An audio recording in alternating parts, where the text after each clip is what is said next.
Good evening, good evening, good evening, good evening, everyone. A pleasant Monday evening to you all. Welcome, welcome, welcome to Crack Edges Speak. My name is Annette Reed. I am a proud daughter of Belcastle, Portland, Jamaica. I love to say that, right? I just love to say that. It's like my identity, right? And welcome to Crack Edges Speak. Thank you for joining us. As you come in, wherever you are, let us know where you're joining us from. We would love to know, where you're joining us from. Uh, it's a wonderful Monday evening here in New York. Today was a nice day. Got a little bit hot later on in the day, but for the most part, it was a really nice day. It's kind of like teetering between sweater and summer clothes, right? You don't know if you should put away your heavy clothes or you should just have it in a bin nearby. But hi, Tora Williams. I see you. Thank you for joining, my dear. Thank you, thank you, thank you. So, besides today being a lovely day, I want to say thank you to everyone who's been encouraging me and really supporting me. I get your messages and I thank you. They fill me up. They really do. And they make me feel good. It's nice to have support, especially in something that I love to do and I've always wanted to do. I've always wanted to, be in a place where I can share something, through a microphone. It's just so happened to be that I'm over the internet on Facebook. But prior to Facebook, I would always dream about having a mic in my hand and sharing, life and my experiences with the masses. So it's great. Thank you. I love you. I have responded to everyone, but I just want to say thank you. For those who are continuing to share this platform, I thank you. Without you, we will not be able to build it and build it bigger. And remember, if we're going to do something, we have to do it big. But a lot of big things start really small, so I appreciate you sharing Crack Edges Speak. There is so much more to come from Crack Edges, but one step at a time. Rome wasn't built in a day. So here we are. Well, tonight, in the vein of Mama Stories, because it's still the month of May, and we are doing Mama Stories in May, I want to share with you a delightful, random thing that happened to me today. Right? Very random. And how your day, which starts off a bit, hectic, just turn into this wonderful moment with this person that I'm meeting for the first time. Tonight's show is about our aging mothers, right? And I am going to talk about this lady that I met today and also, about my own mother. And I don't know if I'll talk about myself because, I'm not quite there yet. But anyway, today I went to visit, I went to see a customer. And on my way back, I pulled over to the side of the road, to look at something on my phone. I think I wanted some information or something like that. So I pulled over to the side of the road and,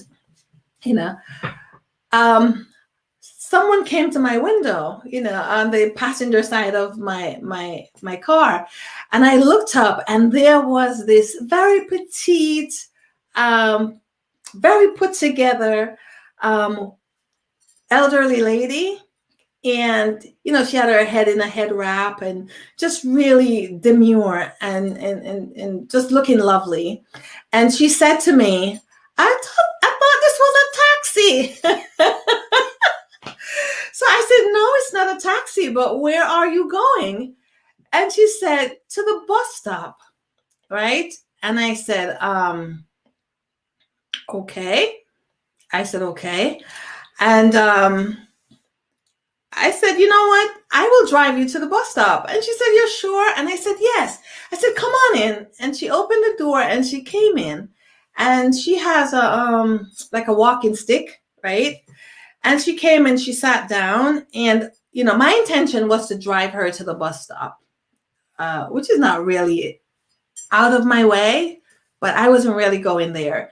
And so she sat down, and I recognized that she's Jamaican, who's been here a long time, because whenever we're here a long time, our accent is not the same. Even if we think it is, it's really not the same. You can still hear the patois and the Jamaican accent, but, it's kind of, watered down, right? So anyway, she gets in the car, and we started to talk. At first, she said to me, should I go in the back? And I said, no, no, no, no, no. I said, come right here in the front with me. And she did. And we started to talk. And for some reason, she started to tell me about, her life, a little bit about her life. And she's 86 years old, and she went to get the second part of her vaccine. That's how she was where she was, and waiting for the bus. And as I'm driving her and I'm listening to her, and she started to talk about her desire to go back to Jamaica. She's 86, and her desire to go back to Jamaica, but her children are here. Her children are here, and they do not want her to go back. So as I'm listening to her and I'm driving her towards this bus stop, I thought about how, the saying, once a man, twice a child, because at this stage that she is right now, and the age that she is right now, her children are making decisions for her, right? I thought about that, that it's the children. There was a point when she would make decisions for her children, but now the tables are turned because, she's in the space, still independent. She's on the road going about her business, but a decision and a desire to move back home to Jamaica, is decided by her children, because they absolutely know that going down to Jamaica by herself is not the best decision, is not the right decision. So as I'm talking to her, she talked about her life. She talked about her children. She talked about how the neighborhood is changing. She talked about how you can't get a parking spot anymore on the street because there are so many cars now, in one household. I mean, here I am driving this random stranger that I met on the road, and just an afternoon conversation that was so delightful. I felt as if I was driving my grandmother. It felt like I was driving my grandmother. It was just so warm and inviting, and kind of delicious to talk to her, because she's telling me, when she left Jamaica and came here to the United States, the house she lives in right now, she's lived in it for 31 years now, but prior she lived in another house. But to listen to her story, it's a story of a woman who had a wonderful life. As I listened to her, it's a wonderful life. And I thought about, I didn't ask her, but I thought about it, if she ever thought about being this age and still being, able to get around, or what her life would look like, or what her life would be like. And as I look at her, I said, at one point I said, you look great. And she said, thank you. And honestly, she looked fantastic. I mean, she looks great, but you can see in her movements, I eventually took her home. I asked her where she lives, and she told me. So I took her to her house, and as I pulled up to her house, I said, yes, this is the house of this woman. Curbside was immaculate. The front of the house was immaculate. And I wondered, after I drove away from her, I wondered about her a little bit, like, what was life like before? And I would love to talk to her a little bit more about being 86, because she's heading for 87.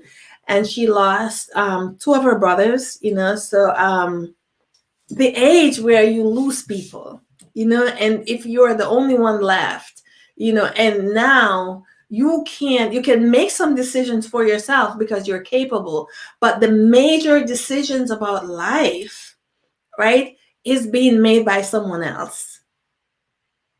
And I thought about my own mother, because I've always seen my mother as this strong person, this strength, this tower of strength. I've always seen that, to the point where at times I was like intimidated by it, or I didn't necessarily know how to operate sometimes around her, because she was that kind of person. She was very strong minded, strong will, hard worker. I never saw my mother aging. I just, in my mind, I did not. And I stayed in the United States for 6 years. I did not visit Jamaica for 6 years. It was a period in my life where I just said, I'm going to stay here in America and figure out, where I belong, and if it's in this country, I'm going to make something of my life. So I did not go home for 6 years. And by that time, my mother came to the United States. And I remember she was at my house. I came home from work and she was at my house. And everything was fine until she picked up a plate of food to eat. And it's the simplest of things that can get the biggest reaction from you or feelings from you. She picked up this plate of food and she picked up her fork. And I remember her just slowly picking up the food and eating. And I watched her, and she slowly picked up her food and to the mouth. And I remember thinking, why is she doing that? Because the last time I left her, that's not what was happening.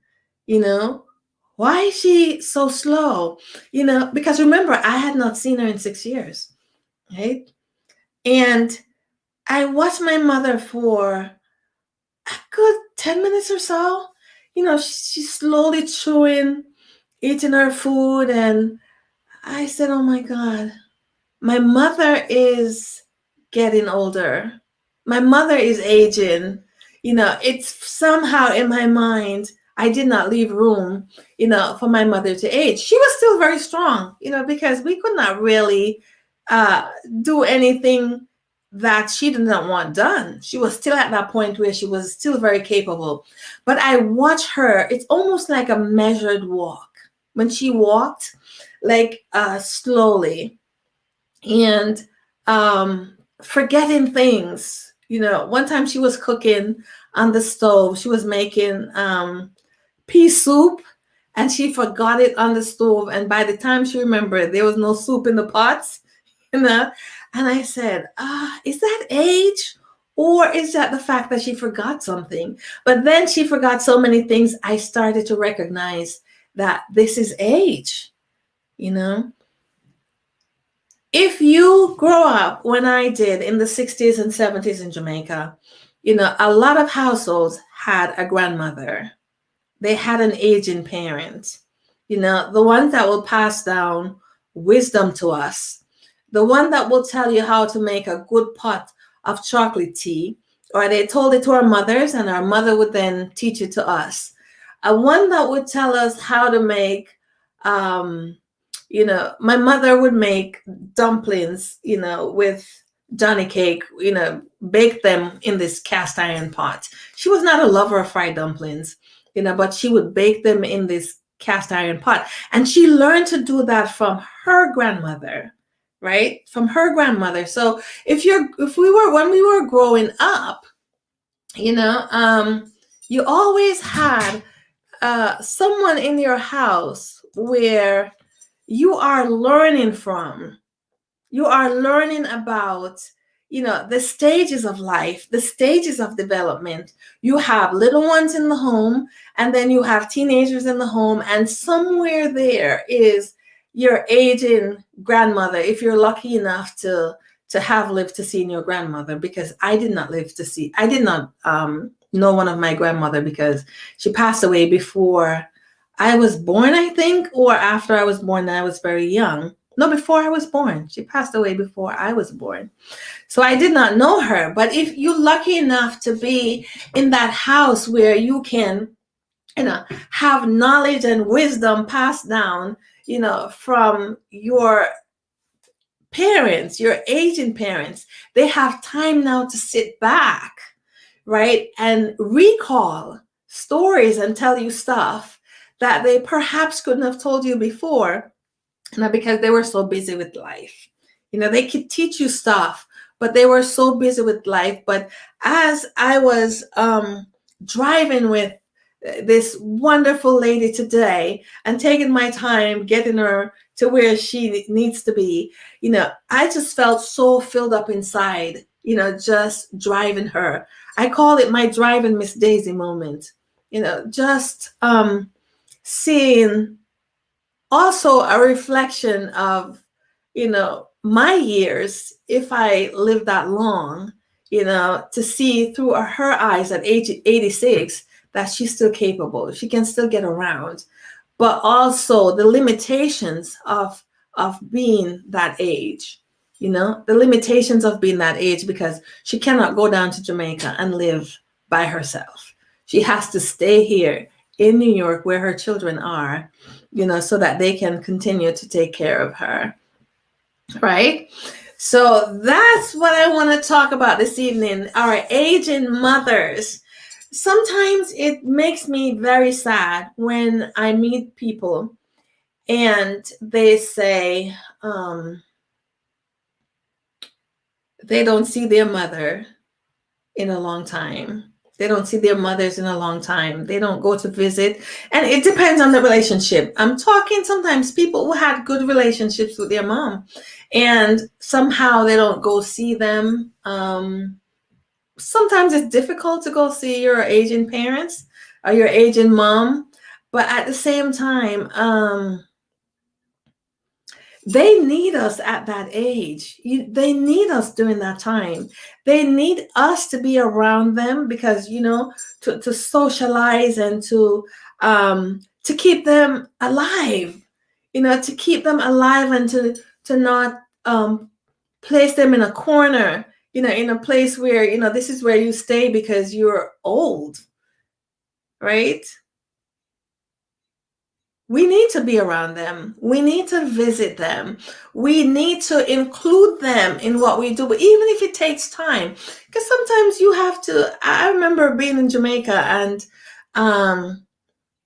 waiting for my mother. At that time, she was just partially blind, and waiting for my mother to make it from the back of the house to the front of the house, because she had to hold on to the wall and get to the front of the house, and telling myself, just be patient in it.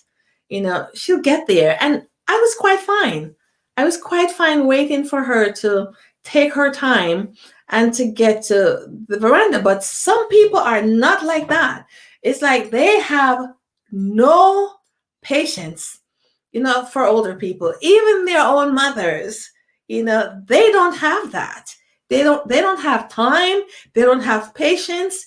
It's as if once, for some people, for some mothers, once they get old, it's as if your life is over. You're tossed in the corner, right? And that is very unfortunate for people who experience that, because that is the age that they really need us.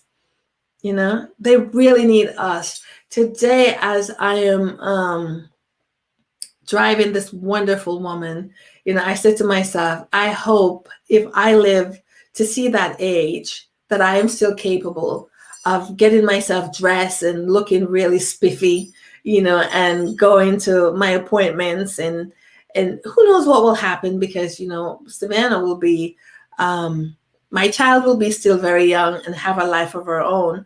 So I don't really expect her to give it up to come and take care of me. I will definitely make preparations for that. But as I am talking to you now, look around and see who it is in your world, in your life, an aging parent that you have not been paying attention to, an aging parent that um, you know, you will talk a lot about when they're not here, but you don't give the same time to, while they are here. You know, you know what I mean? A lot of times when they're not here, um, we talk about, oh, I wish that my mother was here.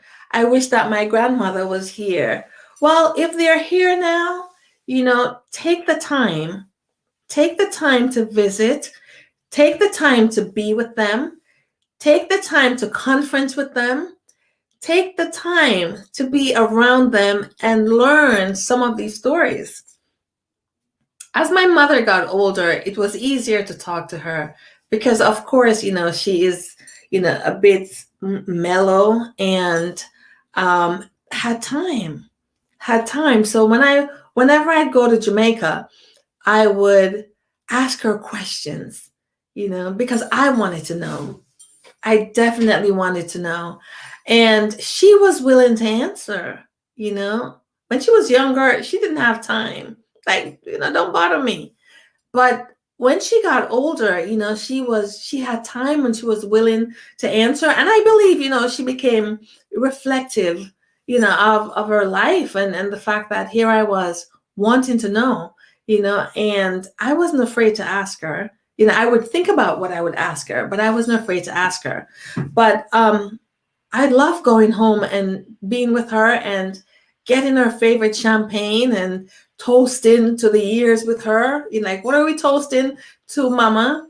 We toast to today, we toast to the years, we toast to the next time I come home. There is so much. There is so much that we need to tap into and tune into and be aware of when it comes to our aging mothers and grandmothers. They have, uh, for the most part, because most people have what we call normal relationships with their mothers and grandmothers. So most people will have these warm, wonderful experiences that even in the midst of when it was happening, it didn't seem like warm and gracious or whatever. But when they recall it later on, they can say, oh my God, that was such a wonderful moment because now you're recalling the event that happened then, right? So that is my bit for today about, our aging mothers, looking after them, their health, helping them in their last days, to be comfortable in their life. Today, as I picked up this lady. At one point, I felt so emotional, and I said, "Oh my God, why are you getting emotional in it?" But just the fact that I saw her and she was waiting for the bus, and then she came to my car and looking for a taxi, and I said, "How could I let her stand there, and wait for a bus or look for the taxi when I had an hour to kill? I had an hour of time to just drive her." And if I did not make that decision to drive her today, I would not hear those wonderful stories, about Jamaica and, her living in the United States all these years. It's because I take the time. I did not just see, an elderly lady, I saw this person, this human being, this person that I could help in that moment. And I'm so glad that I did. As I drove away from her, I was smiling. As you can see, I am still smiling. And in a way, I thought, if my mother was here, I would get some more stories out of her, but she's not. But here I am getting it out of someone else's mother and grandmother, right? So that's what I want to talk to you about today is, to love upon our aging parents and to take care of them, in the best way that we can, because I know we have lives. And, for some of us, we're the sandwich generation. We're taking care of our own family and taking care of aging mothers, fathers as well, but whatever we can, let's do it for them, while they're here, to make their lives, nice, make their lives a bit easier, So that is my bit for today. This delightful lady who blessed my life, with her sweet self, absolutely delicious self today. And I thank her for it. I will not drive past that house and not think about her. Okay, so that's it for today. I thank you for joining Crack Edges Speak. As always, remember to like and share this page. I thank you in advance. Like, share, send it out to your friends. Let's build it. I know, we're over here talking sensible, and it's not like gossip and ratchet and stuff like that. Hi, Sylvia. I see you, my sister. I see you, my dear. Good evening. Good evening. We're talking about our aging parents. And as you come on, you and I talk about your mom, my stepmother, and, just the role that you have to play with your mom being here in America and her in Jamaica, and, in her 80s now. We're talking about aging parents, and my delightful afternoon with this sweet lady that I gave a ride in my car today. So that's it. Anyway, thank you for joining us here on Crack Edges. I appreciate all of you. Every one of you, I appreciate you. And as I always say, take care of yourselves from the inside out. I'm going to go take care of myself now because allergies killing me. So I need to go drink a lot of fluids and rest a little bit. Yeah. So until then, see you next week. Take care. Bye.